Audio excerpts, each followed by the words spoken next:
Welcome back, ladies and DeGents, to another episode of the Distinguished DeGents podcast, your one in many homes of degenerate gambling.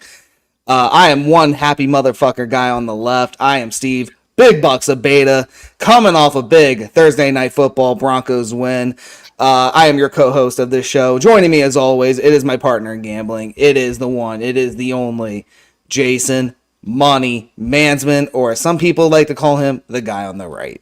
Money Mansman, how goes your Friday, sir? What are you looking forward to here? It's good.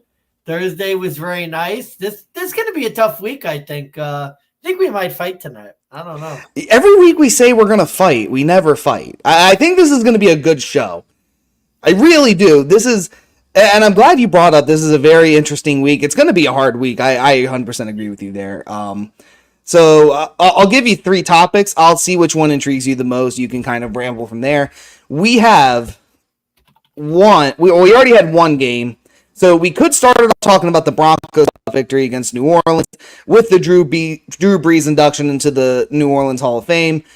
We could talk about the other 5 non-conference road matchups for the AFC.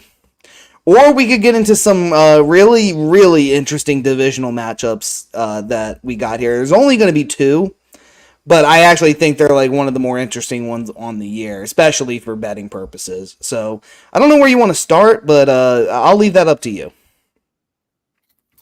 I mean, here's where I'll start it, right? It is today the regression to the mean because home favorites we talked about last week, 0-10 for the first time since the merger did home favorites do that.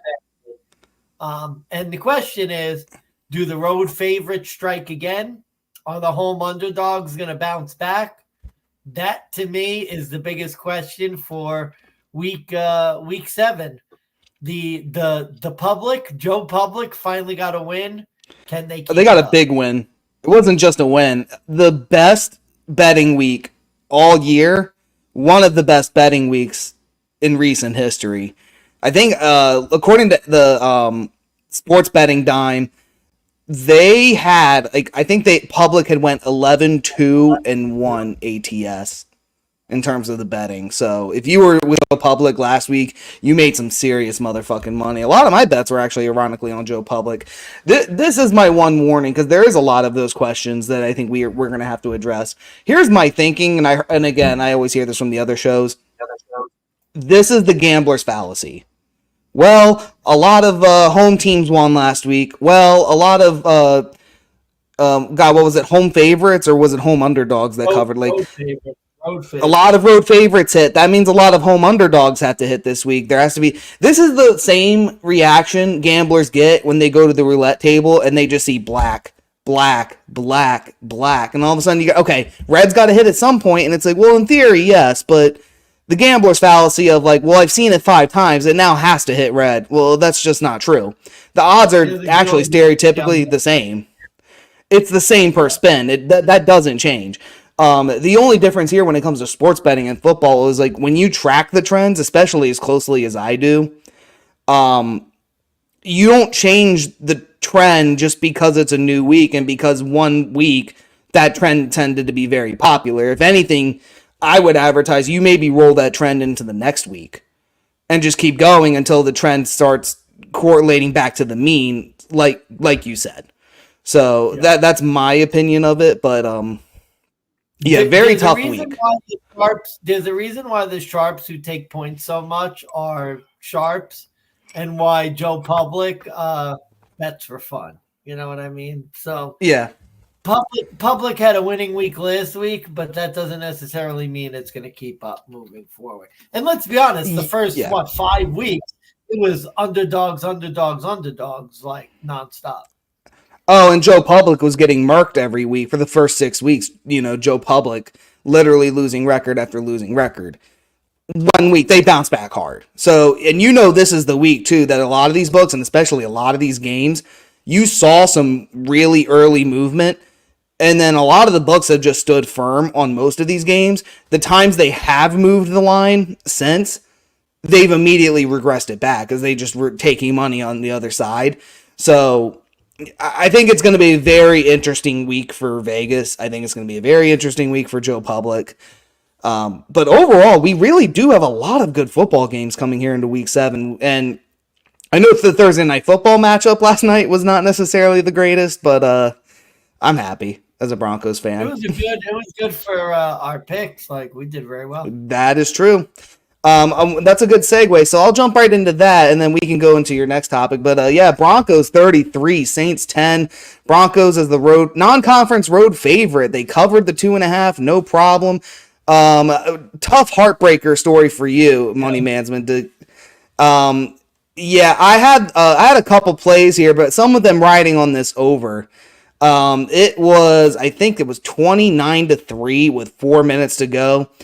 And Spencer, and I'm thinking, okay, a lot of my bets have the over. We're looking at a dead under game right now. Maybe I should hedge. And I'm normally not I'm not one to hedge. I'm very hesitant, but I opened the books, I kept track. I hedged, and I got a 37.5. So I got an extra point, and I'm thinking, okay, I've got 8 points to spare. So even if there's a fluky touchdown, even if the Saints, God forbid, in garbage time, drive the ball down, I have 8 points, I have a 2-point conversion, and I get to middle, which would be glorious. So that would be like best case scenario, is I get 8 points and I get the middle. Do I get that, though? No, because Denver Broncos get a quick pick 6 with 4 minutes left. But I'm thinking, okay, they get to 7. I'm like, okay, over's not going to hit, but I hedged on the under, so under 37.5. I'm like, okay, my hedge is going to hit. I'll get my units back. It'll all be well. Well, no, because all of a sudden, with less than about 2 minutes to go, out comes Spencer Rattler. Here comes the third string quarterback for the Saints, and there they go. Less than 2 minutes, they're driving the ball. They get a quick touchdown. Over hits.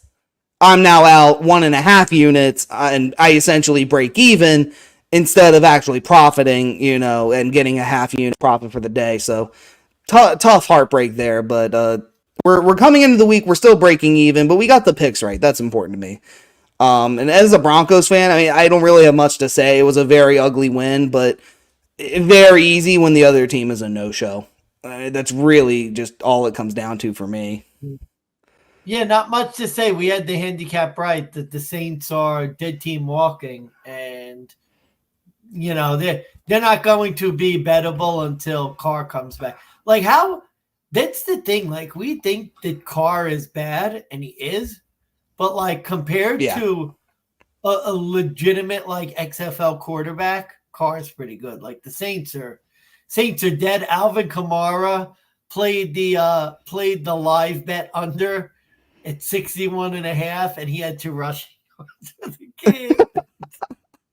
Two. It was literally the first drive, they stopped him at the line of scrimmage. I'm like, oh, yeah, he's not doing anything tonight. Well, even better, I actually had a bet in there. Alvin Kamara, his scrimmage yards for passing and for catching and running, 101.5. Yeah, that was it. I think he got like 16. Yeah. Like that was like dead easy money. We handicap. I gave that out at the end of the last episode. I said, yeah, Alvin Kamara, 70 rushing. Like the Broncos, their defense is not going to be focused on the pass. They're going to be focused on Kamara, and they're just going to stuff him every game. I think I'll leave you with this for this game because there's really no point in beating a dead horse or a live Bronco, so to speak, because they just ran roughshod on them. The cluster injuries, when you have a position group where they have multiple injuries, that's something to really keep an eye on because the Saints basically had no weapons with the 2 starting receivers out, and Shaheed's out for the rest of the year. So that's even worse for the Saints. But yeah, Kamar was their only weapon. They shut him down, and Spencer Rattler, better luck next time. Yeah, but one day he'll get it together. It just won't be this week against the Broncos. But anyways, a real quick topic, those non-conference games. I know you kind of brought those. I don't think you brought those up last week. We talked about the road favorites. But we have another 5 non-conference spots for the all for the AFC, 3 of them being underdogs, 2 favorites, both of those favorites on Monday Night Football. I'll throw you the numbers that I currently have, go all the way going up to week 6. You just give me your potential thoughts and how it may go into your handicapping. But as far as a week 6 goes, non-conference road teams, so when AFC is the non-conference road team, they're 7-11 straight up in ATS. Unders are tending to hit 10-8 this year. Non-conference road favorites, 5-3, 6-2 straight up. The non-conference road dogs, though, have actually struggled here. 10-12 ATS, 8-14 on the money line. Dead even split on the over or unders there at 11. So going into this week, I mean, we got 5 of these games. We have a lot of close ones. And there's going to be some spot plays that I'll give out too. So, I mean, just early thoughts on this AFC versus NFC rivalry here in terms of this week. It's weird because it kind of feels like the NFC is the deeper conference, but Kansas City and Baltimore might be the best teams in football. Although I know there are some people, Minnesota, Detroit, San Francisco still getting some love. But yeah, no, I mean, I think generally the NFC feels like they've been the better conference, but I don't know. I think it's just sometimes with those trends, I think you just got to take it game by game, spot by spot. Like, look, we didn't get scared off by Denver being a non-conference road favorite Thursday night because, you know, we went over it Thursday. Close to good defense, that sort of thing. Yeah, good defense, tons of injuries, third-string wide receivers, second-string quarterback. Dennis Allen still sucks. Which, by the way, if you want a really good laugh, people, go to the Saints. Literally go to Saints Twitter right now. There are multiple people literally checking the time and doing posts like, well, it's 7:44 Eastern Standard Time. Dennis Allen still has a job. What the fuck? They are hurting, and let me tell you, as a Broncos fan who has seen Nathaniel Hackett, I feel their pain. I hope Dennis Allen. I don't know if I'll say it. I hope he gets Dennis Allen and Doug Peterson. Ooh. God, I want to say it's Dennis Allen. He's got 10 days to get a team back together. If there are no show again, I don't think he has it. Like, I mean, essentially, if you're management, you have to come in and say, like, look, this season's a wash. Do what you got to do to see who you have, and we'll move on. Or you gotta, if you're management, you gotta go to DA and say, hey, thanks for everything. The season's a wash. We're gonna see who we have on staff. We have no interest in moving forward with you, so we're just gonna cut bait now. We'll pay you for the year. Call it a day. Yeah, Dougie P. I don't think Dougie the only P thing with Dougie. I think if Dougie P wins, he could still have a bad season, but they'll let him finish. That's the only thing I could think of. But yeah, both seats are hot for those two guys. Yeah, I mean, the problem is too, you already have a team like the Jets who are looking for a new head coach. Looks like the Raiders might be moving on from Antonio Pierce, the way that team is kind of cratering into the earth. So I don't know, man. Like it's going to be. Futures wise, it's going to be interesting to see what happens with these head coaches, since the Jets have kind of already started the head coach firing season as we see it. But any other final thoughts, Money Mans, before we get into 14 fucking games that we got to get through? No, well, let's get into it so this video doesn't go till midnight tonight. Very well. We'll begin with this. Cheers to you, sir. Oh, yep. Cheers. There we go. Yep, we're feeling really fucking frosty here, folks. Oh yeah, actually, you know what? There's the ticker.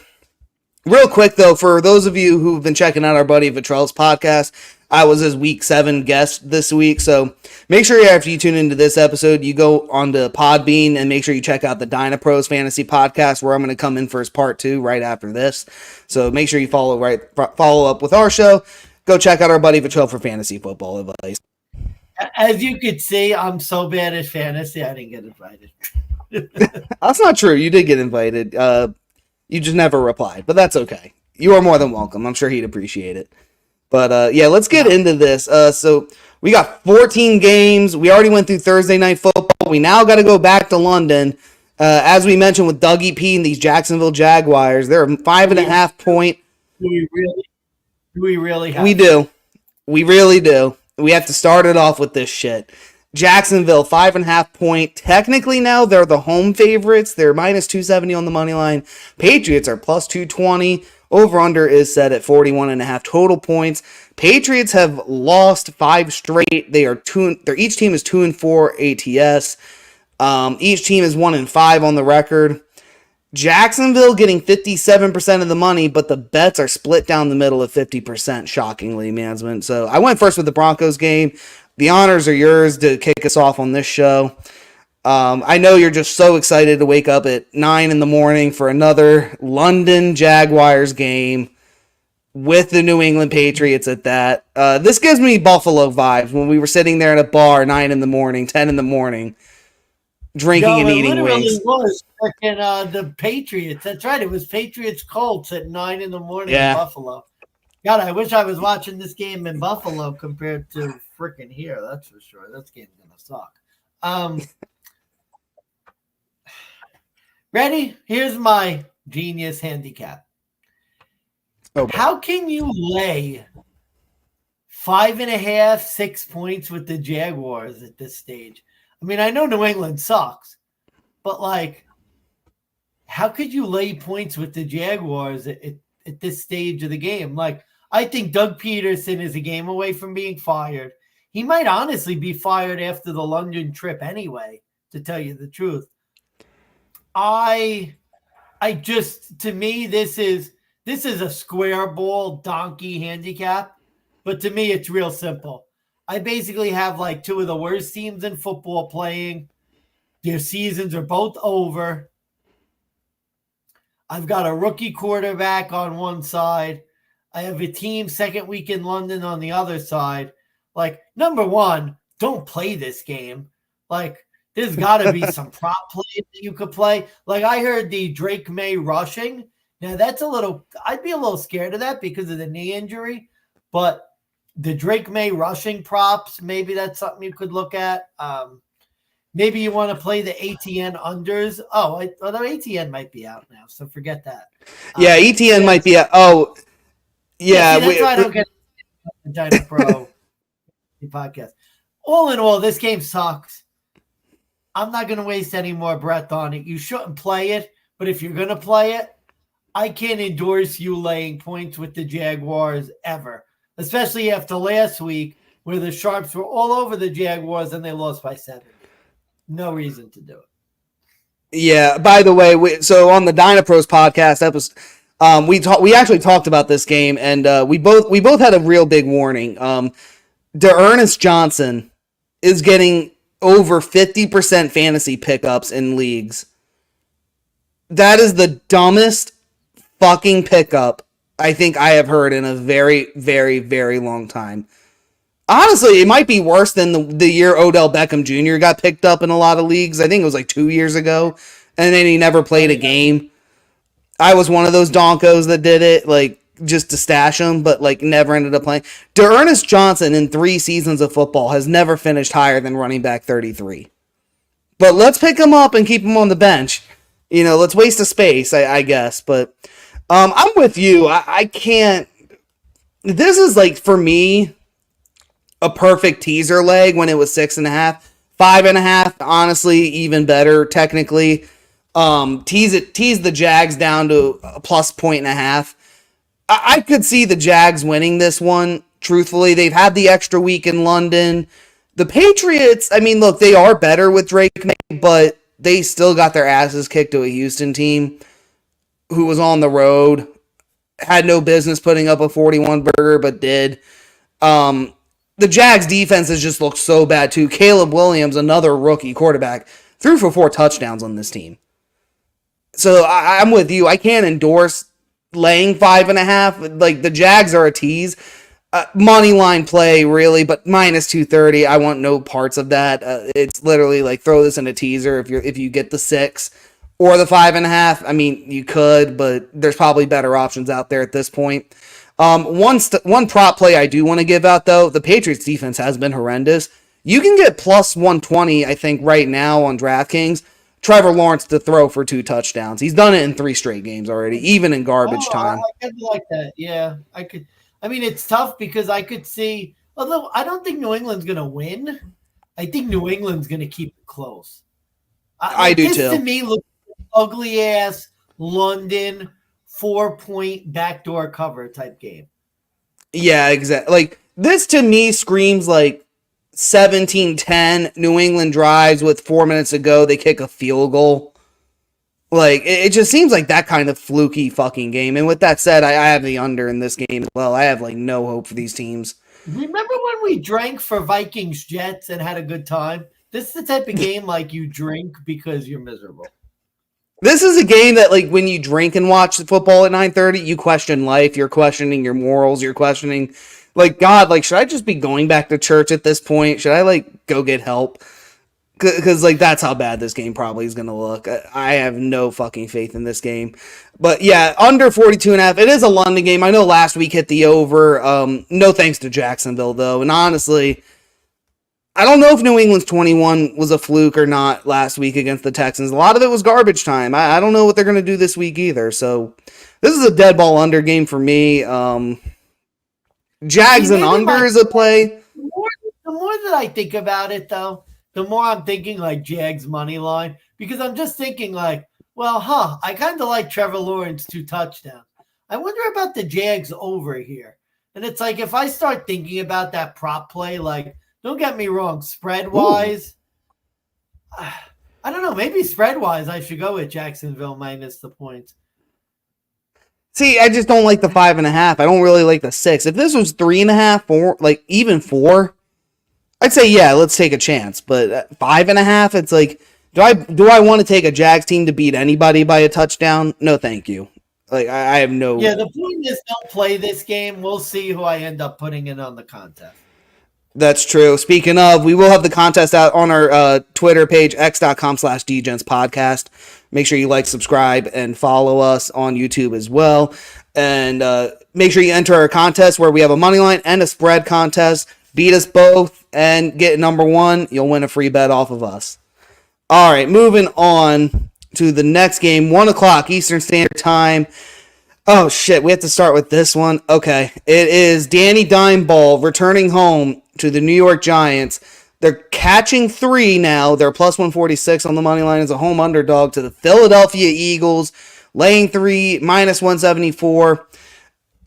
Over-under is set 42.5. Right now, Philadelphia getting a lot of public money here. Philadelphia is getting 98% of the money on the money line, 94% of the bets, 83% of the spread percentage, and they're getting 92% money on the spread here on FanDuel. God, a lot of Joe Public money on this Eagles team, Mansman. This was actually going for the Giants, though.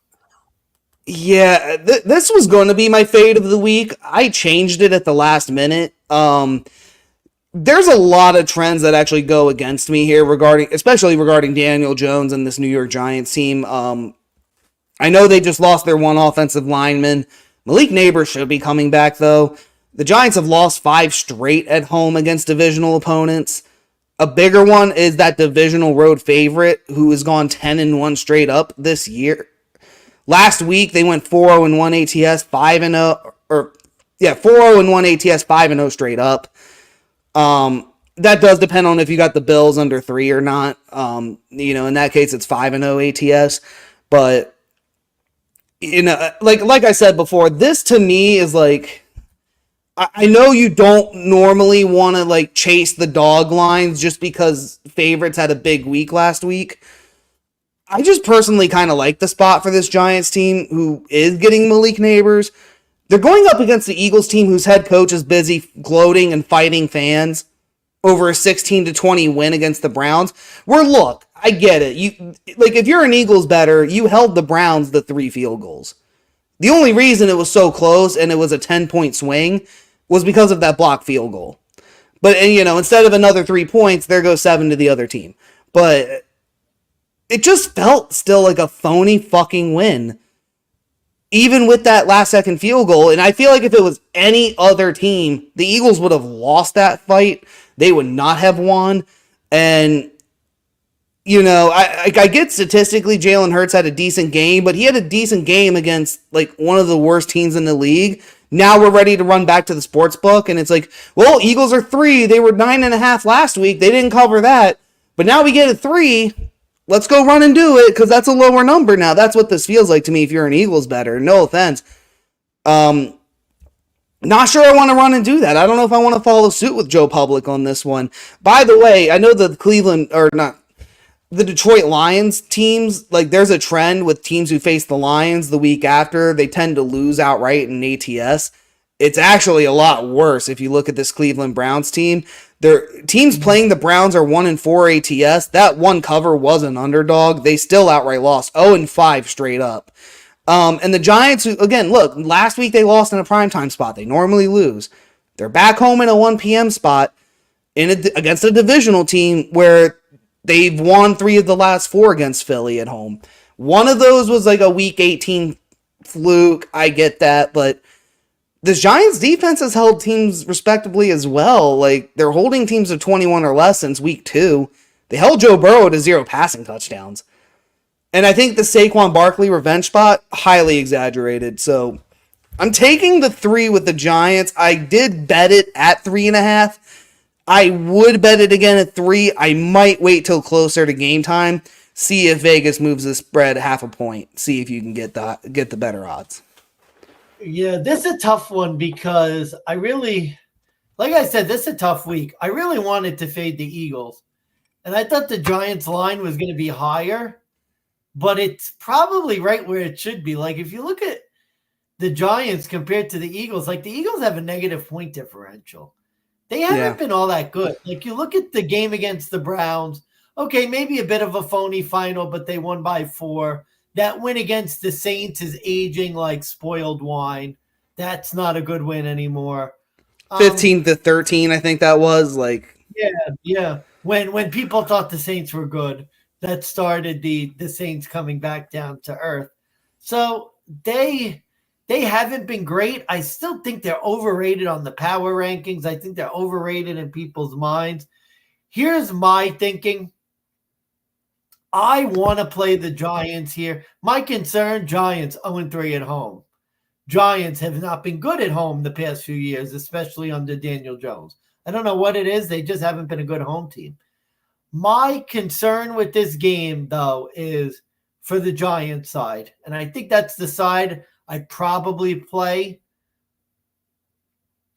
If they lose both defensive linemen, Dexter Lawrence, Brian Burns, both questionable, if they lose 2 guys on that D-line, those are the cluster injuries I'm talking about that can make the difference. So I don't want to run with the public 98% of the bets on the Eagles. But I'd be careful with the Giants too. I don't know. I'm going to have to see what the injury report looks like. For now, though, I would go Giants. There we go. And as far as that over-under total, I did remove as my fade of the week. This is my under of the week, though. I'm going under 42.5 points here. I gave out the stat that the Giants have held teams to under 21 points, and I think it's now 4 straight weeks. Eagles total right now, I think it sits at 22.5. So I love the Eagles under team total here. And just looking at the over-under trends since last season, Eagles on the road they're a dead under team. They're 3-9 towards the under since last season. And the Giants at home are a dead under team as well. They are the highest team on the under. I think they're 2-9. Where 9 out of the 11 is at the under. So you're having 2 deadbolt under teams in a situation. Divisional matchup at that. Love the spot. I think this is going to be like a 17-14. 2014 type game. Giants 6-1 to the under in their last 7. So good. So I agree with the Yeah, I definitely agree with the under. Yeah, there we go. So yeah, under the week. No other props on my end for this game. I agree with money management. Wait for the injury report. Wait to see if this line spread moves a half a point. I think if it moves half a point towards Philly, it gets to 2.5. You maybe go ahead and lean towards them. If you get to the 3.5, go ahead and take the Giants. That's my handicap here. All right, next up, it is the Cincinnati Bengals, the other divisional matchup here.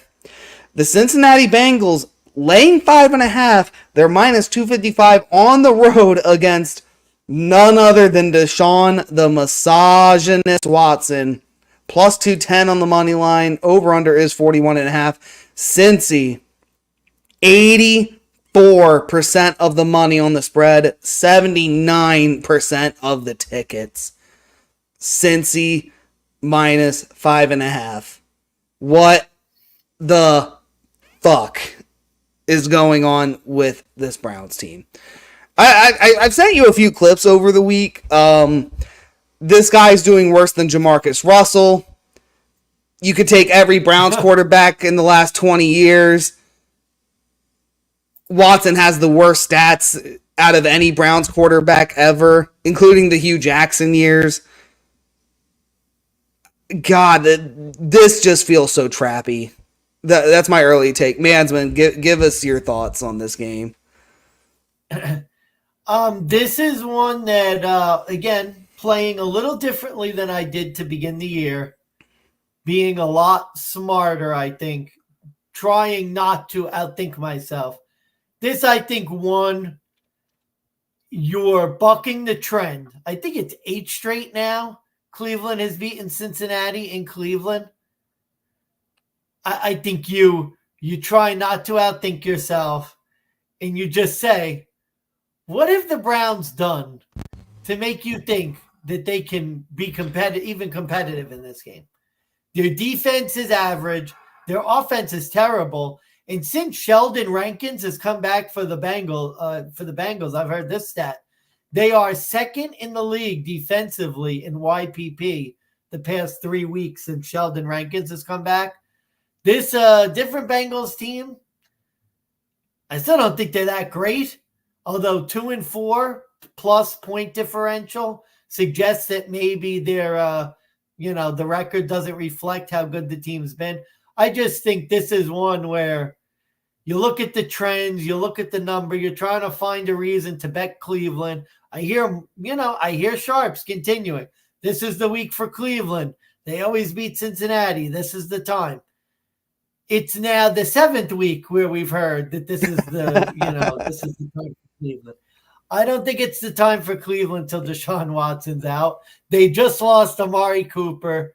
They have no one on offense. Maybe David Njoku will get like 5 catches for 25 yards or something stupid like that. But this is a Cincinnati play all the way. I'm not overthinking it. Elijah Moore, the ghost of Jerry Jeudy. I mean, Jerry Jeudy might get more targets now. Your boy, Jerry Jeudy. Yeah. Yeah, okay. Oh, sure. Yeah, 6 straight the Browns have beaten the Bengals at home. Yeah, 6 straight? Okay. God, I just can't do it. I'm not going to bet this game. I can't take the Bengals to cover here. Look, I'm not a professional bettor. I'm not Joe Public. This game is not anywhere in my bet slips. I want nothing to do with this. And maybe this is a contest play just to see and try to get some differentials here with you. I can't. The reverse correlation. What have the Bengals really done to show that they should be laying 5.5 here? And again, think about it, the loss to Washington wasn't as bad now when you think about it. They lost to Baltimore by 3, not a bad loss.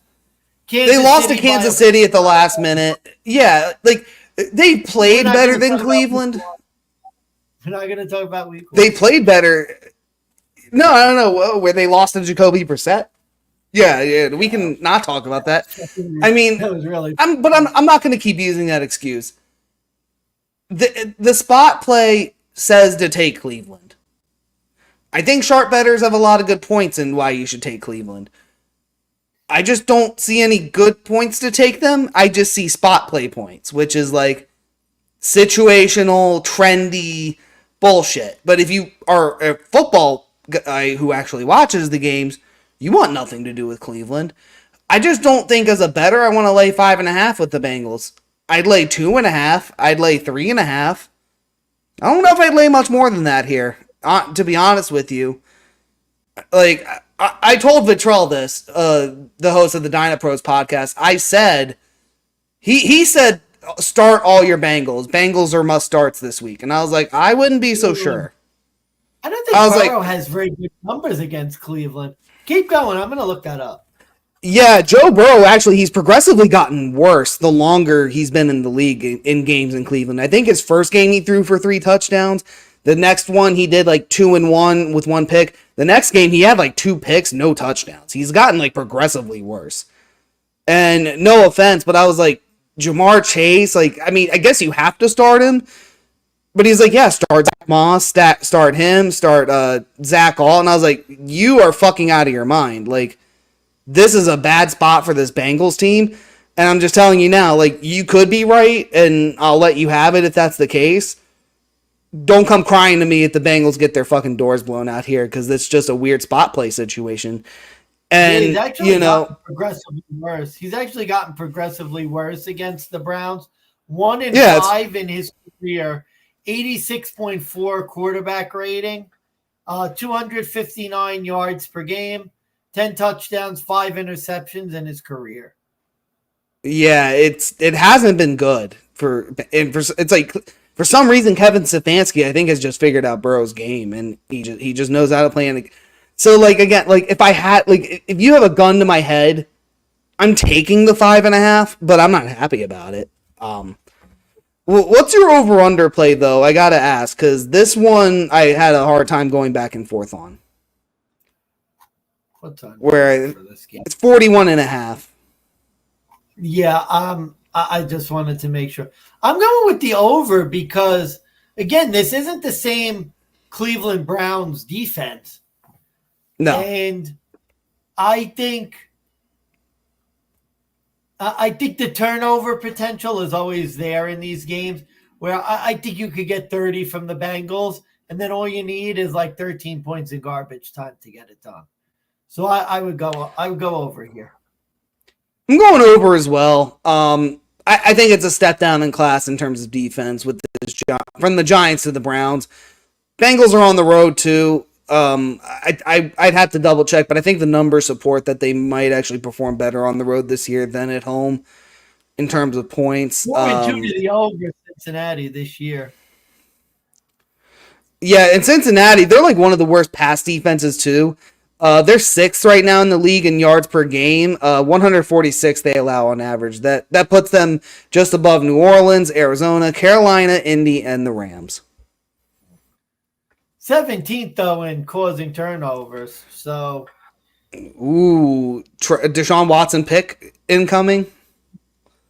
Is Nick Chubb coming back for this game? He is. They have not activated him yet. Last I heard, I think they had to do it today, but. Oh, damn! That could be the killer. Maybe I don't like the Bengals as much. The Nick Chubb return game. Let me see. Nick Chubb, is he still on the pup list? It says he's 150 yards rushing. It says he's expected to play, but he's still on the pup list, so they haven't activated him yet. Jerome Ford is out though. We might have to hit the Nick Chubb ladder. Ooh, I think we could. You might have to go with the Nick Chubb ladder on Sunday. I think we could. All right. Tell our buddy Nick Chubb ladder. I'm sorry, what? Tell Vitrell Nick Chubb ladder.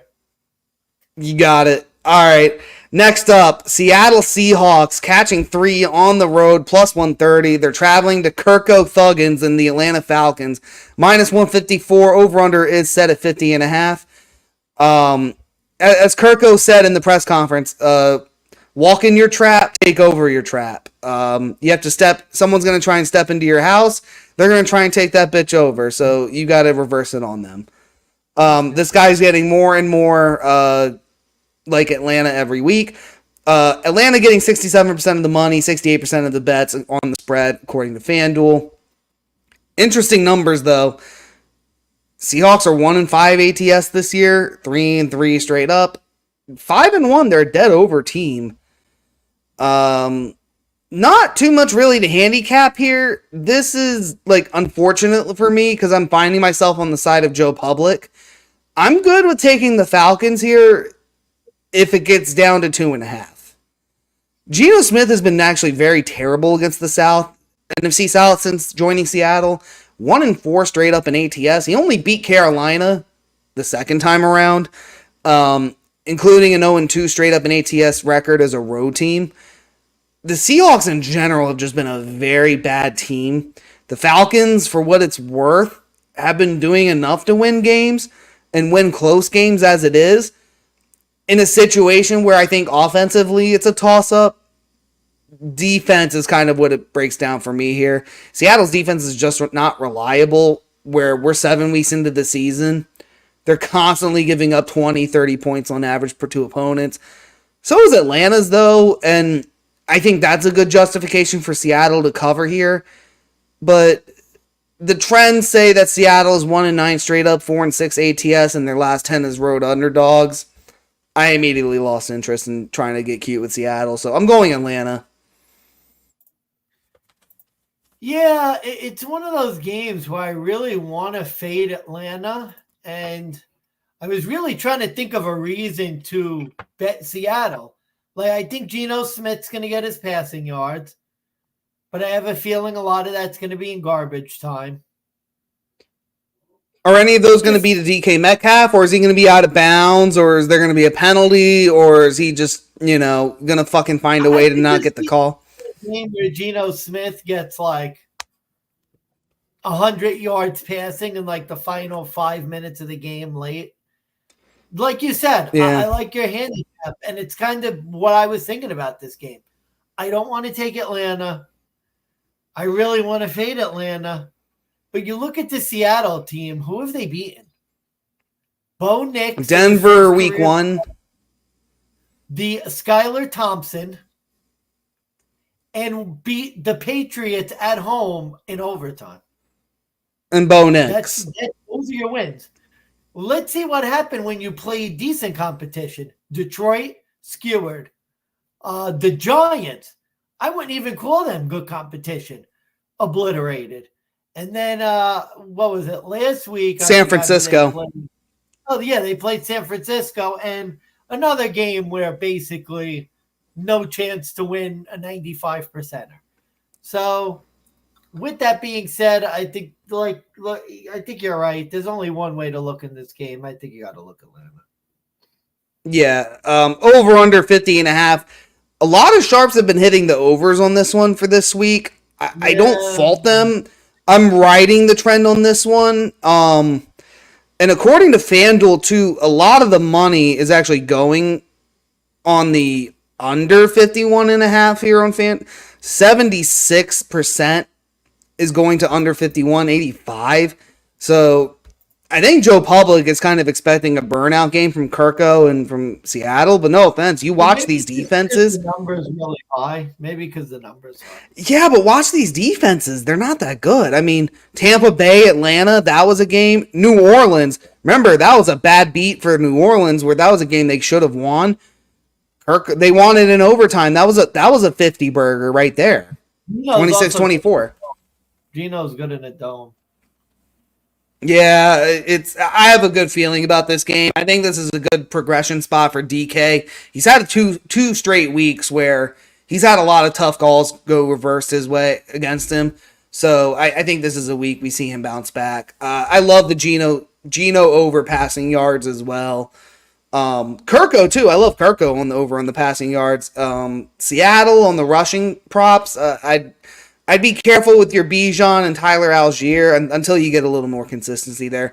One play, though, I did get shit for real quick. More of a daily fantasy play, but you could look at the numbers and see what they say. I actually really like Kyle Pitts this week against the Seahawks. I think the Seahawks are like the second worst team in terms of fantasy. They give up the second most points to tight ends. Last week, George Kittle is a prime example. They gave up 2 touchdowns to him. So, I could see this being a Kyle Pitts breakout game.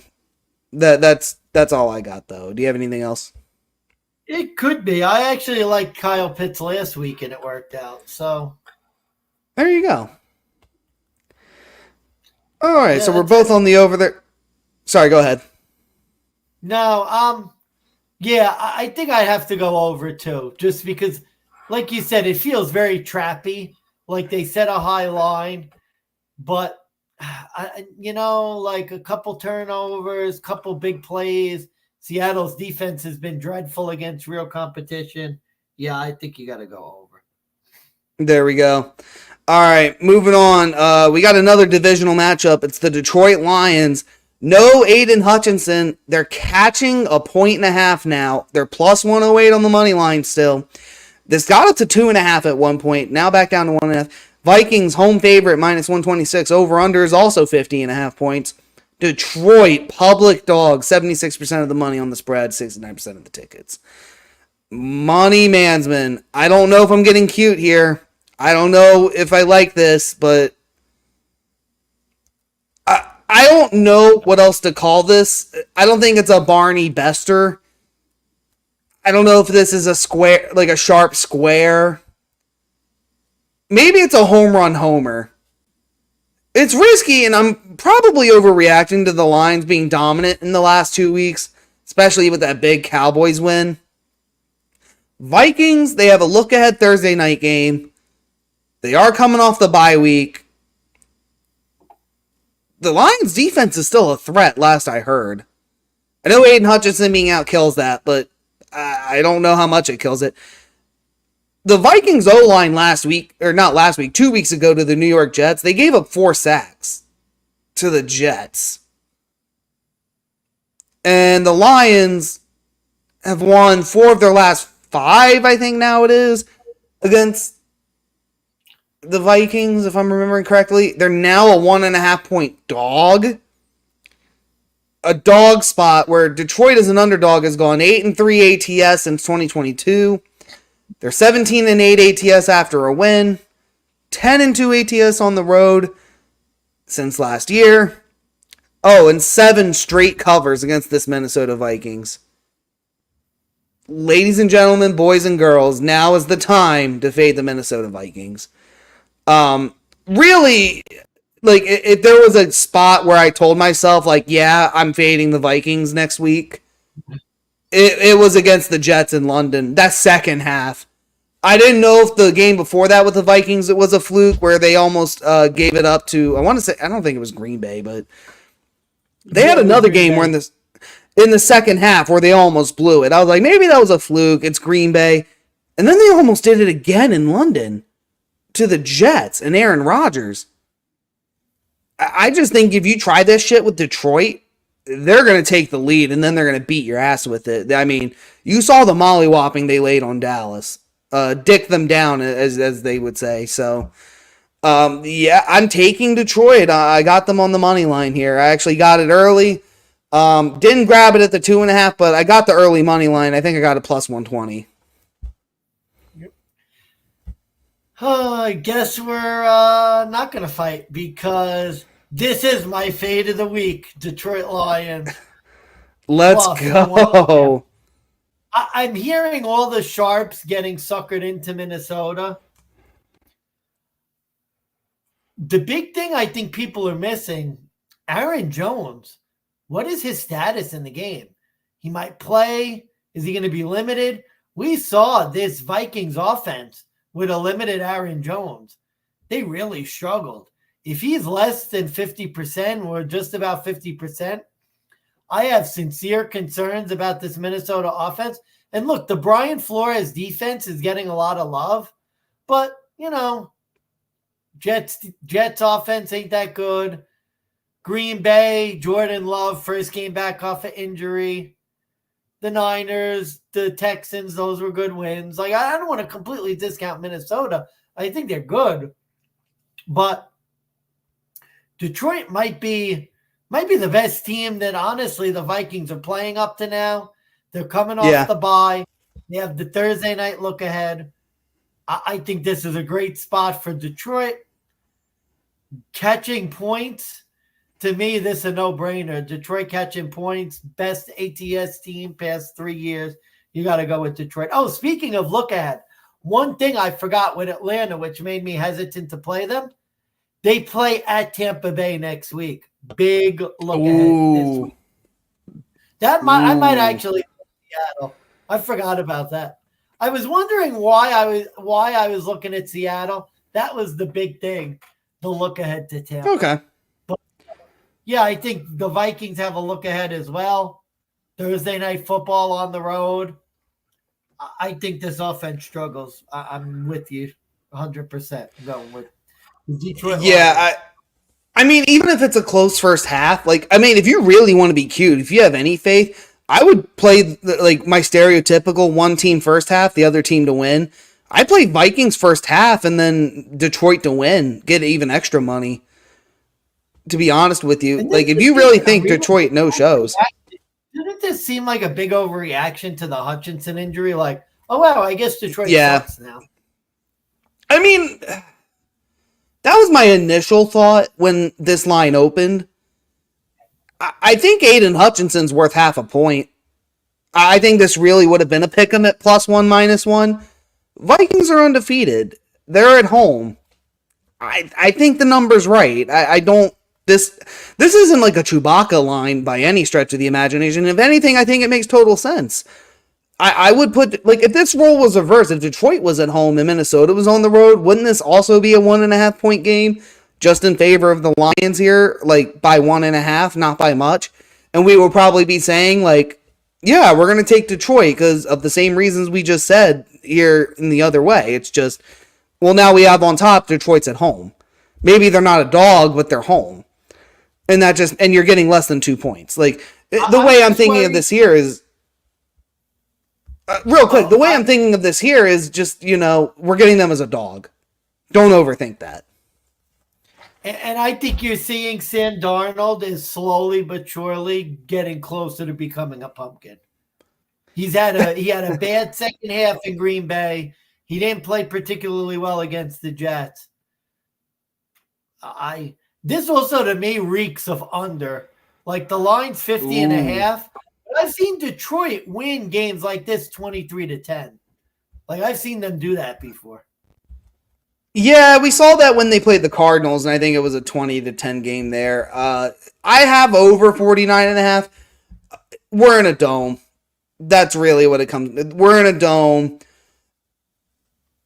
I could see a lot of airing the ball out. And the Lions, the last 2 games have really, like I said, they really started clicking.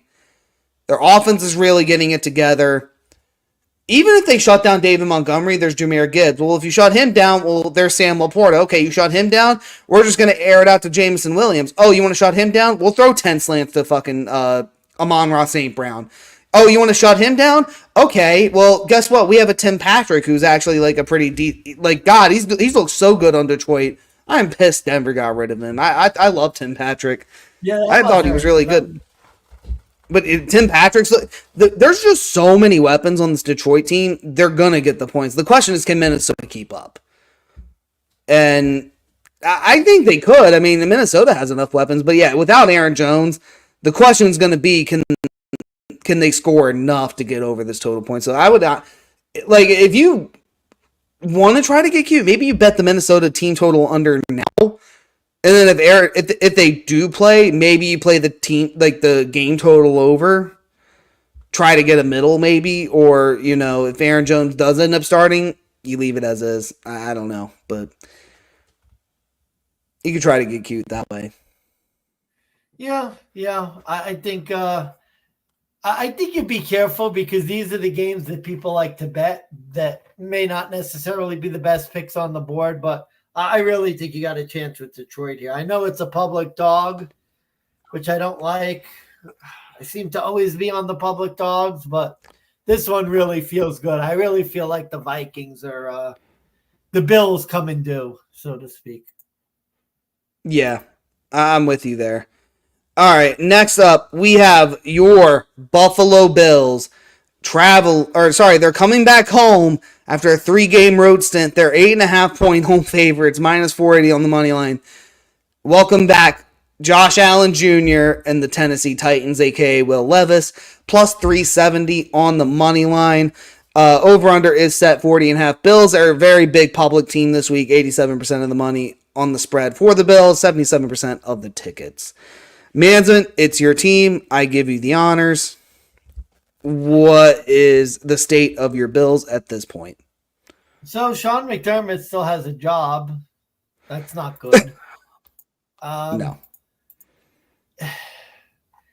This is another one that the sharps really like. I'm hearing a lot of sharps just running to bet the Titans plus points. And honestly, I mean, there's a part of me that's tempted to do the same thing because I feel like the Bills aren't playing their best football. Problem for me is last time these two teams played 2 years ago, 41-7 Bills. Discount Will Levis might be another, or discount Josh Allen might be another interception away from being benched. This is one of those, to me, this is like a no play. I can't back the Bills at 9.5 points, but this to me, we've seen this Bills team beat up on bad teams. Make no mistake about it. I know people, Tennessee's defense is good. They're really an average team. No, they're not an average team. They're not good. They suck. We've seen the Bills win, especially at home, coming off a 3-game road trip back home after a fluky win. This just feels like the type of game where the Bills put up a 30 spot. I think if Will Levis starts for half the game, I think our favorite prop makes an appearance. I could see the Will Levis interception, the old reliable coming in. So, yeah, I don't want to pick the Bills, but I don't think the sharps who are betting them 9.5, this looks like a game where Tennessee could easily go down by 30. It's going to be, I mean, it sounds stupid to say out loud, but it's one or the other. It's either going to be a blowout or it's going to be unnecessarily close. I think you look at the last 3 matchups between these two teams. You look at this team total over 40.5. One team would have covered it on their own. I don't like the spread. The money line's too large. This is going to be, though, my over of the week. Over 40.5 points here. Not just because, interesting. Yeah, not just because of history. The Titans are just really bad under Will Levis. You take the Dolphins game out of the equation, though, the Titans are still hitting between 14 and 17 points a game. And has anybody been watching Bills football and thought to themselves that, yeah, we're going to beat the piss out of the Titans. We're going to fucking rock them 40-3. What in the fucking world have the Bills done this year? Unless you are just a square better and shouldn't be listened to, quite frankly, what makes you think that the Bills deserve to be an 8.5 point home favorite against anybody right now? Yeah, I think the Amari Cooper news shot him up. Yeah, but again, we haven't seen Amari Cooper on the field yet. Why are we going to sit here and think they're going to shut down Will Levis and the Titans offense? I think this is a spot where the Bills they're just getting way too much respect. They're a bottom 10 rush defense. The pass defense gave up a Hail Mary with 4 guys against 1 person. Don't get me. But let's run to the books and bet the Bills minus 8.5, minus 9.5. The Titans defense, I mean, really, that's kind of what it comes down to. And you kind of said it. A lot of square bettors, well, the Titans defense is really good. They're really an average team. It's well, I don't know if I'd say they're an average team. The Titans defense is the main reason they've been playing a lot of close football. I mean, you look at this Titans and you look at the games they played, there's really only been one real game they've been blown out by. That was against Malik Willis and the Green Bay Packers. Other than that, they usually lose by 7 or less. So they usually lose. Let's say they lose by 7 on a normal basis. Is Josh Allen right now really worth an extra 3 points at home? I wouldn't think so. Even though, look, he may not be making the boneheaded mistakes that discount Josh Allen would make. He's still playing less than ideal, and I just think Amari Cooper still needs time to adjust. I have so many questions about this Bills offense. The Bills are not playing in a primetime spot. I know it's 1 p.m., but, I'm not sure. Like, I would have to take the points with the Titans. Let me give you a couple stats to try and win you over on the Bills. Sure. Bills defense, 9th in turnovers created. Titans offense, 31st in turnovers given up. Sacks. Bills tied for 12th in defensive sacks per game. Titans offense, 27th. Let's look on the other side. Here's why I think it's really going to factor in. Bills offense, tied for 3rd in sacks allowed. Titans defense, even though they have really good stats, 1st against the pass, 10th against the rush, 26th in sacks per game, 29th in turnovers forced. The Bills offense has taken the most care of the ball, only 0.3 turnovers per game. So if the Bills keep playing their ball protection scheme, like you would think that this Titans defense, this could be a Josh game where he runs around a lot and does some wild ass shit. Because but if he does that, is this the week he throws all the picks and gets fucking fumbles? That's my problem. Like, is he going to look for Amari Cooper all game and throw a pick? Like, think of it this way too. The Bills have had 2 blowout wins. Like really, because that's what you have to think here. If the Bills are going to cover, it's going to be a blowout. They had one against the Miami Dolphins where Tua got concussed again. And the next week was the Jaguars. After that, they got their doors blown in by the Ravens. The next 2 games was a point differential of 3.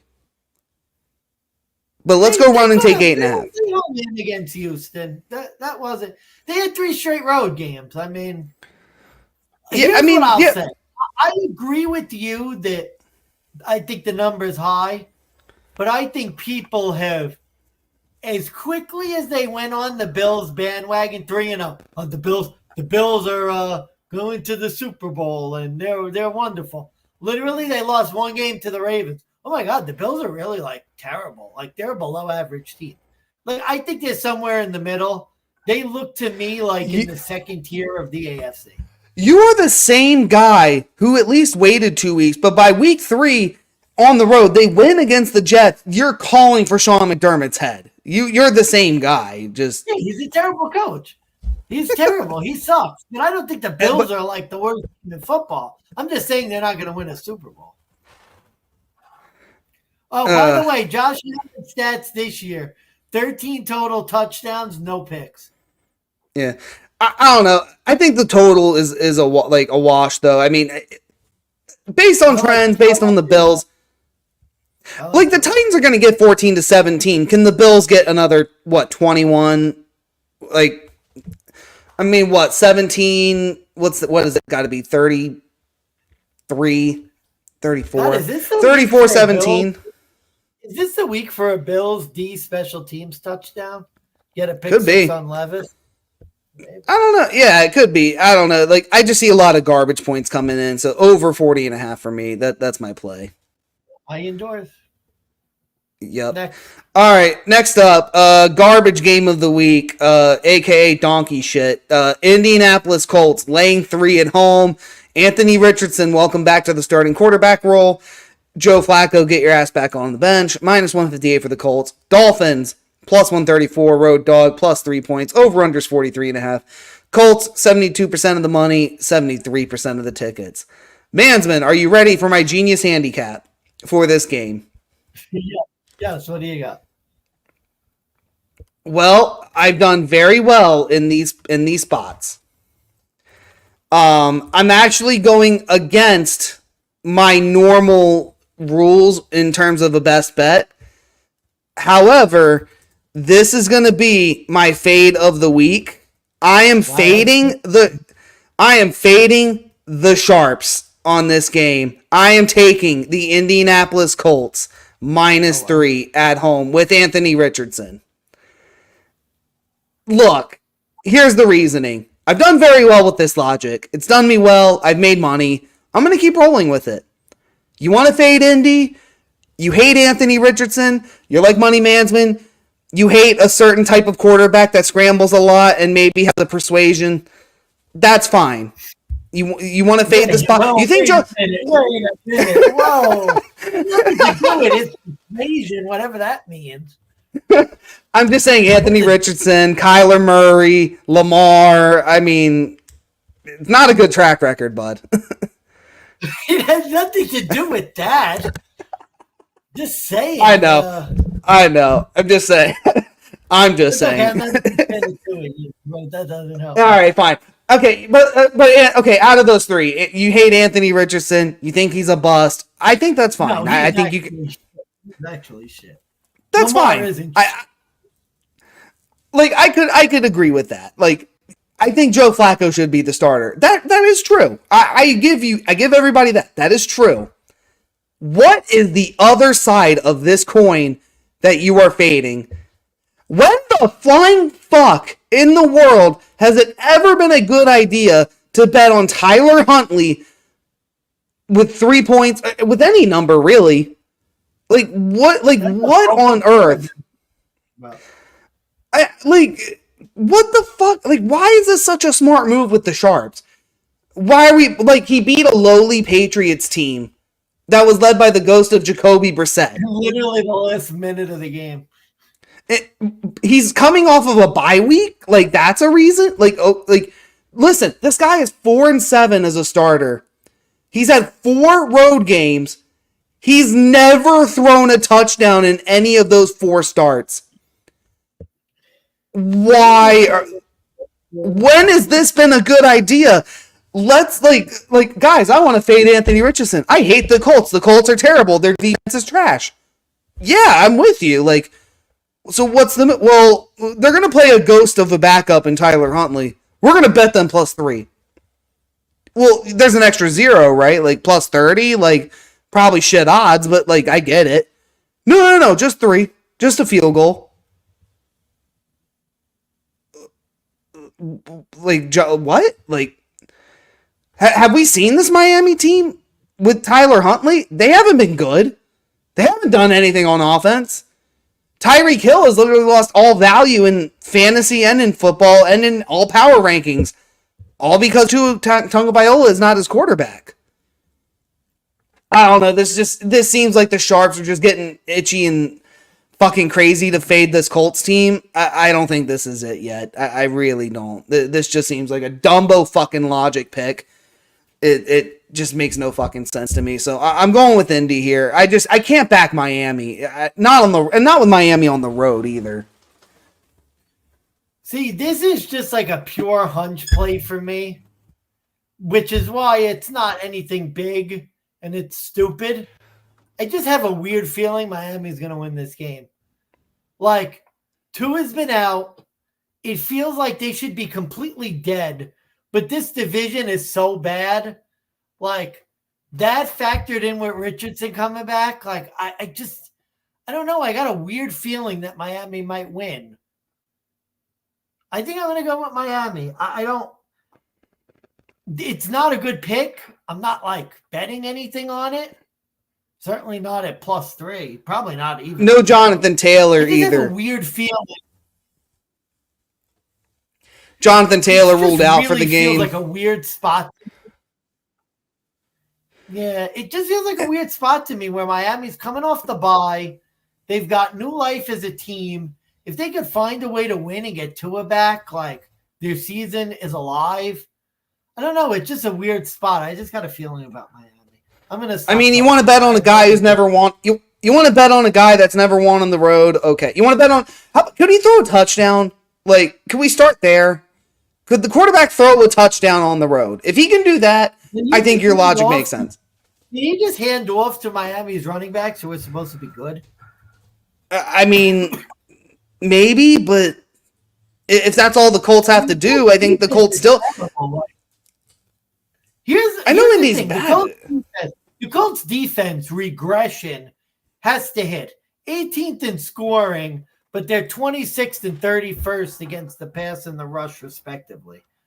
Like, there's got to be a regression there. Yeah, they give up the second most yards per game on the ground with the running backs, 155 on average. So, I mean, look, two things could be true. I think this could be a big Devon Achane game. I think Miami running backs, if you have them, start them if you're in fantasy. Do I think that means the Dolphins are going to win? No, I don't. I think and honestly too, with the Anthony Richardson angle, I'm like, well, if the guy was hurt, he's had 2 weeks to recover. He's starting again. No offense, like I know Joe Flacco, like statistically and on paper, looks good. One of those touchdowns was like the flukiest 2018 Joe Flacco that everybody hated in Baltimore, where it was essentially a jump ball, and the guy just got it. There was not much about Joe Flacco's game otherwise that really impressed me that said, like, yeah, he wins the starting job over Richardson. I'm not saying Richardson's like God. I'm not saying he's the greatest of all time yet, but like, I think Flacco has been highly overrated this year on this Colts team. I don't think it makes a difference with Richardson starting. I would take this with Flacco. I would take this with Richardson. I take this with Gardner Minshew. Like this Colts team, I'm just backing it. If Flacco was starting, this would be a no bet for me. Fair enough. All right, over-under real quick. I got nothing on the over-under here, but my pick is under 43.5. This just looks like shit game of the week. I think I'd have to go under, too. I could see a lot of Miami running. You would think if you like Miami, you kind of have to like the under because they got to run them. There you go. Agree with you there. Okay, moving on. Houston Texans traveling to the Green Bay Packers. They're 2.5-point non-conference road dogs, plus 134 on the money line, minus 158 for Green Bay at home. Over-unders 47.5. Green Bay's getting 63% of the money, 53% of the tickets on the spread. In terms of Joe Public here, it looks like they are getting the Texans getting a lot of the money on the money line, though. 86% of the money on the money line on BetMGM, 71% of the tickets. So we got a very interesting Joe's Pros perspective here, money management. So I think it is your turn. So yeah, Texans or the Packers? Who are you going with?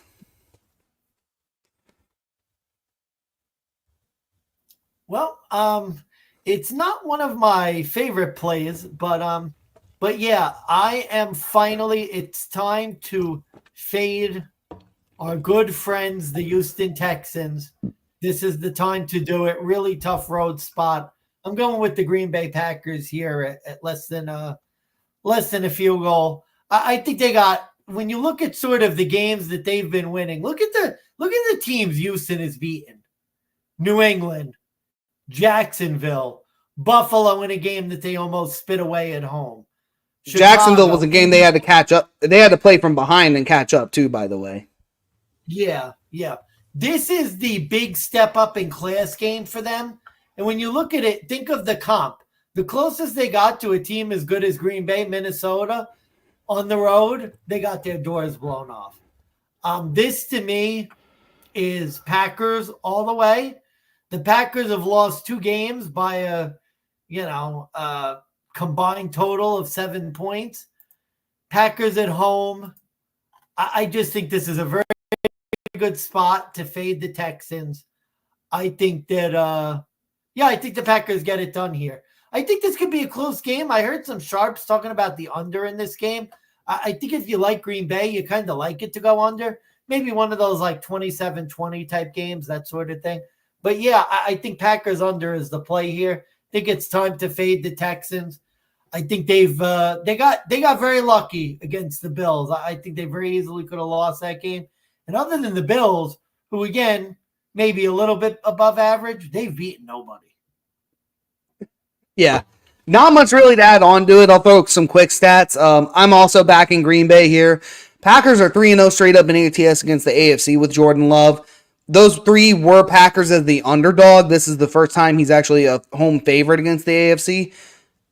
Even then, though, Packers are 6-2 straight up in ATS as home favorites in their last 8. CJ Stroud as a non-conference road dog, 0-3 straight up in his career, 1-2 ATS. I will remind you once again, this is a very similar Texans team that lost to the Carolina Panthers last year on the road. Except this time they have Joe Mixon, who, don't get me wrong, he's an X factor. Packers defense is top 10 in rushing yards allowed on average. This, to me, like you said, dead under game. I think this is a similar type matchup we saw with the Packers and the Rams. That ended 24-19. This looks more like a 24-21 backdoor cover. So I got under on this as well. Yeah. Real quick, too. Remember, we said it with Arizona, too. The back-to-back road spots in Lambeau have not been very favorable to the road team. So remember that as well. No, they have not. All right, Money Management, I'll introduce the next game. I guess I'll give my take. We'll try to go lightning round. We're already over an hour, so good luck, God bless, ladies and gents. Las Vegas Raiders.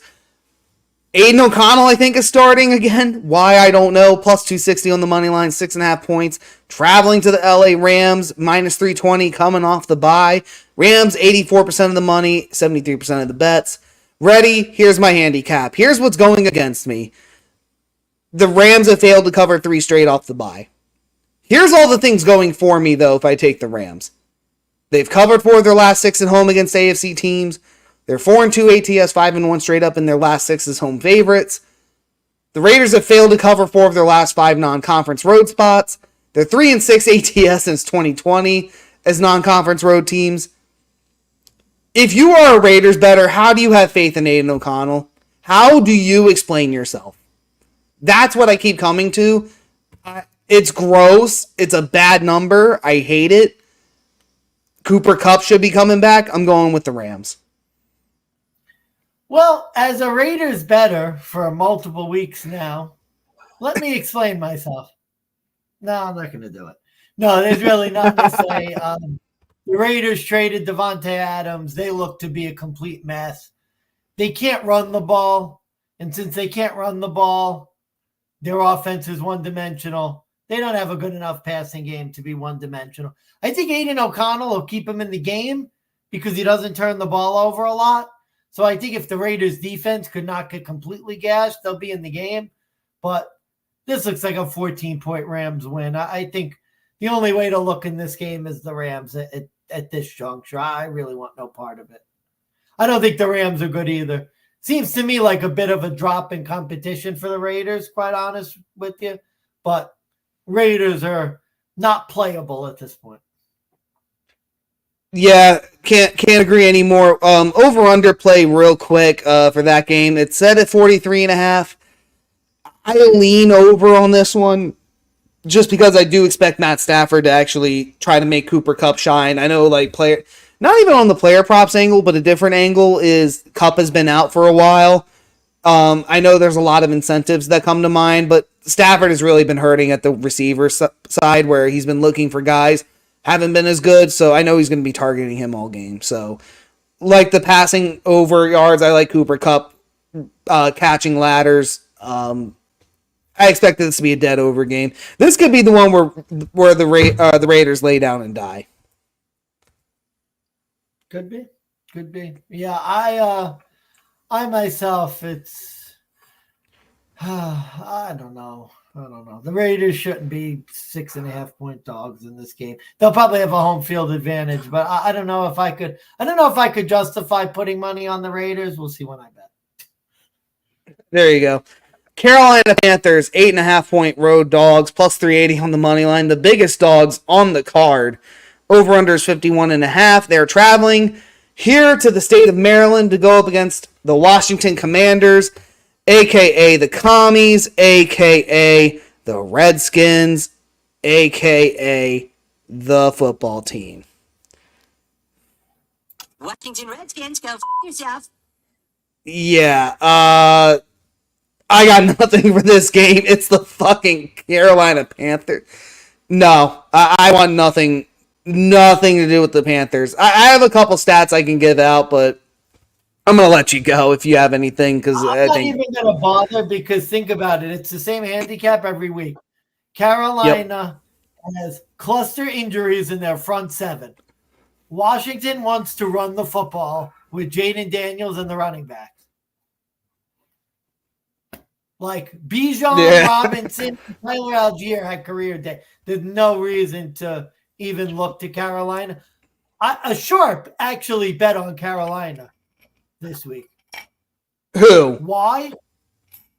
It might have been Steve No. Fezzik who bet on Carolina this week. No, Why? Steve. No. I'll tell you why. I don't know. It doesn't make sense. I think Steve Fezzik might have. My apologies to Steve Fezzik. This is Chewbacca. What? Why? Steve know why. Fezzik would. He really would.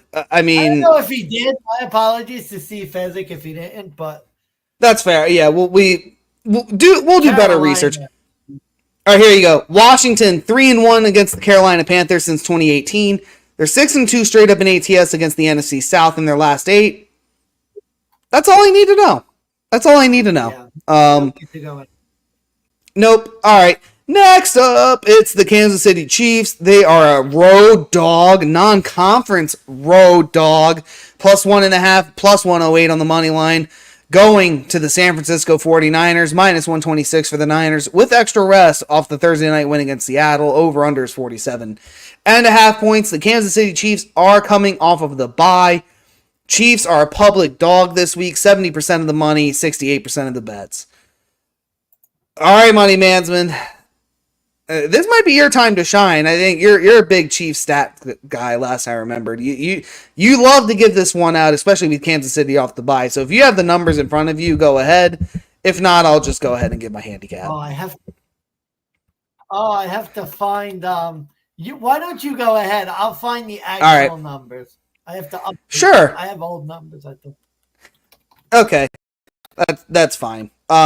I don't have the numbers in front of me either, but look, it's simple. This is the dog of the week. You have to take the Chiefs. I know it's Joe Public. It's a Barney Bester. There are so many trends and spot angles. You have to take them here in this spot. Look, you're getting the Chiefs off of the bye with Andy Reid. You're getting the Chiefs and Patrick Mahomes against the NFC. You're getting the Chiefs. I mean, Chiefs off the bye. Chiefs against the NFC. Chiefs off of a win.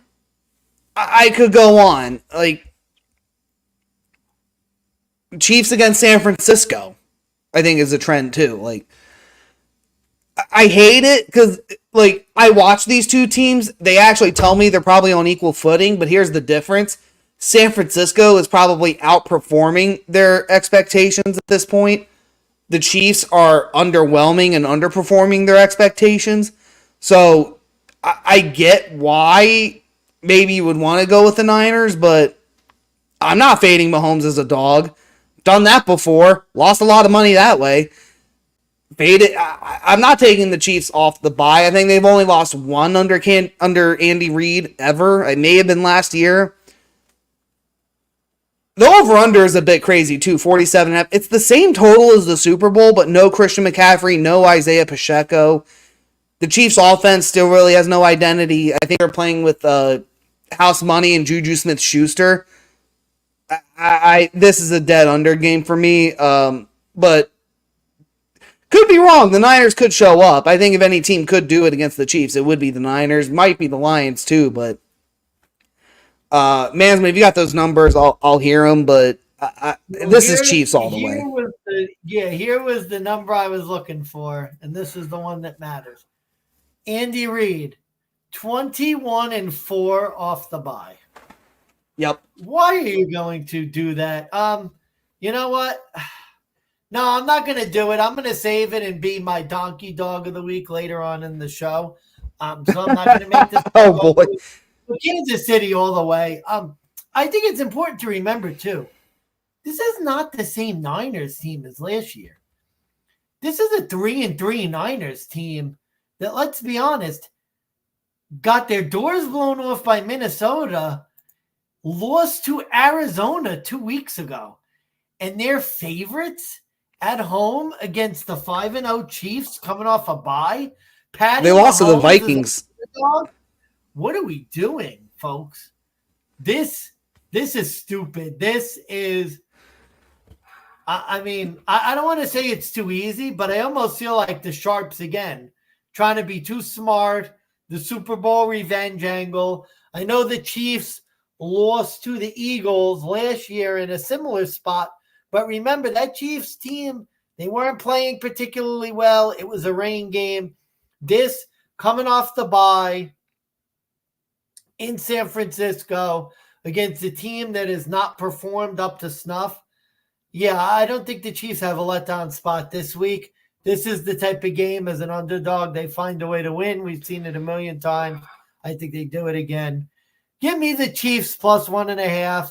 I agree with you completely. There we go. And I got under in this game personally. I have underwhelming performance expectations for Brock Purdy here. He's coming off a career game. I don't think he's going to do it again. All right, we got 3 primetime games left to go, starting with Sunday Night Football. It is Aaron Jones and the return of Davante Adams. They are traveling as 1.5-point road favorites to the Pittsburgh Steelers, who are a plus 112 home dog with Mike Tomlin. Over-under is 38.5. The Steelers, in their infinite wisdom, have benched Justin Fields despite the 4-2 start, and have now gone and given first-team reps to Russell Wilson. Are you going to wear the Rush jersey? You should wear the Rush jersey. I could. I don't want to, but I could. Actually, oh man, it sucks. I actually might cheer for the Jets in this game. I hate the Jets. I'm not even fans of them. I fucking hate the Jets. I want nothing to do with them. But look, I think I'm going to get cute here. I'm taking the Jets. Favorites on Sunday Night Football, 18-5 straight up since 23. Tomlin's a home dog, is normally a lock, but Big Ben left. He's only 4-3-1 ATS. He's 1-3 straight up in ATS against non-division opponents as home dogs. The Jets aren't great either as road favorites. I'm not betting on Russell Wilson. Get the fuck out of here with this. And the Jets aren't great, but like, if this was Justin Fields, I'd be betting the Steelers all day. With Russ, no game experience this year, I want nothing to do with them. I kind of have to do it, I guess. My donkey dog of the week. Let's go with Pittsburgh. Wow. I can't believe Fields. Here's my problem with this game. Why are the Jets a road favorite? Why? Like, what have they... That's fair. Why? What have they done to be a road favorite? They beat Tennessee by 7. They lost to the Bills in one of the most disgusting games of the year. They lost to Minnesota. They lost to Denver. Like, why? I don't just... Why is this team a road favorite? I don't understand it. Like, Pittsburgh's defense is still good. Are the Jets going to be able to score? I don't know. I'm hearing about Davante Adams, how this magically cures the Jets. But I feel like it's different because the Bills needed a receiver. Their passing offense is terrible. They could run the ball. They could protect. They have no passing game because they have no receivers that could get open. But the Jets, it's like they have the receivers. Their problem was they can't run the ball. Their O-line sucks, and they can't stop the run on defense. What are the Steelers going to do? Control the line of scrimmage, run the football. I don't know. To me, it feels like in the coaching advantage, Mike Tomlin versus an interim coach on short rest. That's a very, very fair point. Just, I don't know. To me, this is just, you're giving me a dog, better coach as a dog at home with the rest advantage. Yeah, I have no choice, even though Russell Wilson sucks and he'll probably lose. He sucks. Yeah. All right. Monday Night Football. Baltimore. We have two games. Baltimore Ravens, 3.5-point road favorite, -190. Going up against Tampa Bay Buccaneers and Baker Mayfield, who is a +160 home underdog. Over-unders 49.5. Ladies and gentlemen, boys and girls, I really have no choice. I have to do it. This is my best bet of the week. Give me the Ravens, -3.5. Look, it's Lamar Jackson. Public best bet, Barney Bester. Trust this in Russ in Lamar. We trust. In Lamar, we trust. Lamar against the NFC killer. You really just have to have faith in that. I'm having faith in Primetime Lamar, who has been with the Ravens. They've held their NFC opponents to 20 or less in 9 of the last 13. Baltimore in primetime road Monday Night Football matchups, 4-1 ATS. A lot of sharps are on Tampa Bay at this 3.5 number. Not me. I think Tampa is the most overrated NFC team this year. They're getting a lot of public love because Baker Mayfield's having a career season. In all respect to him, I have nothing against the guy. I think Tampa is very overrated. Todd Bowles' defense is horrendous. Dead over game for me as well. I think Baltimore lights the fucking field in this one. Think about it. Short rest, Tampa Bay, the look ahead against Atlanta. I mean, it's just, it's set up perfectly. The NFC killer. Tampa can't stop the pass. Tampa has a look ahead spot against Atlanta next week. Second time in 3 weeks they play them. Could be early division eliminator. Yeah, Baltimore's the clear play here. Great spot, best bet. There we go. Final game, LA Chargers, 1.5-point road favorites, -136. They're traveling to the Arizona Cardinals at 9 o'clock Eastern Standard Time, Monday Night Football. Cardinals are a home dog once again, +116. Chargers only getting 65% of the money and 64% of the tickets. Over-unders 44.5. Money Manson, your final thoughts, comments, and concerns regarding this game. Yeah, and I bet Arizona last week. I think you did. Stupid. Yeah, it was. Stupid. I said I wasn't going to do that again, and I'm not. We know Cardinals, they're a road team, not as good at home. Harbaugh's coached well. They'll be ready for the game. I think there's only one way to look in this game, and that's towards the Chargers. Yeah, Arizona's failed to cover and straight up have lost 4 on Monday Night Football. So 0-4 in their last 4. Chargers with Justin Herbert, 3-0 ATS in road Monday Night Football matchups. They're 3-1 ATS as favorites on Monday Night Football. 5-1 straight up 3-2 ATS as non-conference road favorites. Look, I hate the Chargers too. They've earned my respect though. They're ugly. They're a little boring. They are a run-first team. They have a healthy O-line. They have Justin Herbert. Greg Roman's the OC. The one thing that's important that they do is they win. They win games. Arizona, they're like a little frisky. They've had a couple comeback wins, but they don't get off the bus when they go to Arizona. They don't get off the bus or take the bus when they go home. They beat a third-string LA Rams, and they came back against the Niners. And you're getting Harbaugh and the Chargers under 2? This is a lock. Arizona's not going to show up here. They have so many injuries on defense. Marvin Harrison Jr. is on concussion protocol. Harbaugh's heart might give out on him at some point, but he's completely turned this Chargers franchise around in just 7 games. Highly impressed with what he's done. He's actually earned my respect a little bit, not just because he beat Denver, but you have to give him credit where credit's due. Yeah. No, that's the game he handled. Yep. All right, I got nothing left. We went through all 15 games. I'll give you my quick best bets. Over of the week is the 40.5 in the Bills Titans game. Under of the week is under 42.5 Philly and the Giants. Fade of the week, I'm fading the Sharps. We're taking Indy -3. Dog of the week, Kansas City Chiefs +110, +108. Best bet, Baltimore -3.5. All right, I'm fading the Vikes and the Sharps by taking Detroit +1.5. double best bet. Baltimore Ravens -3.5 with Tampa in a very bad look-ahead spot next week. And then, of course, my donkey dog of the week. Let's go. Pittsburgh Steelers against the Jets team that has no business being road favorite. That's it. Can't fault the logic. All right. With that said, make sure you guys tune into Podbean. Make sure you check out the Dynapros Fantasy Podcast, where I'm going to head to straight after this episode. So make sure you follow us there. Make sure you like, subscribe, and follow us on YouTube. Check us out on Twitter at x.com/DeGents Podcast. I promise at the end of this weekend, I will update the Spotify page, have all of our old episodes up if you would rather listen to us on audio. I've got nothing left. I am Steve, Big Bucks of Beta.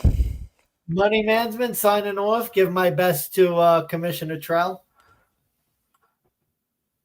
Will do, and as always, we always go win that motherfucking...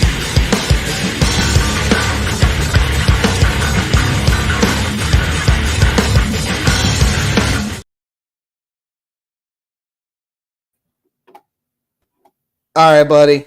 All right, buddy. See you later.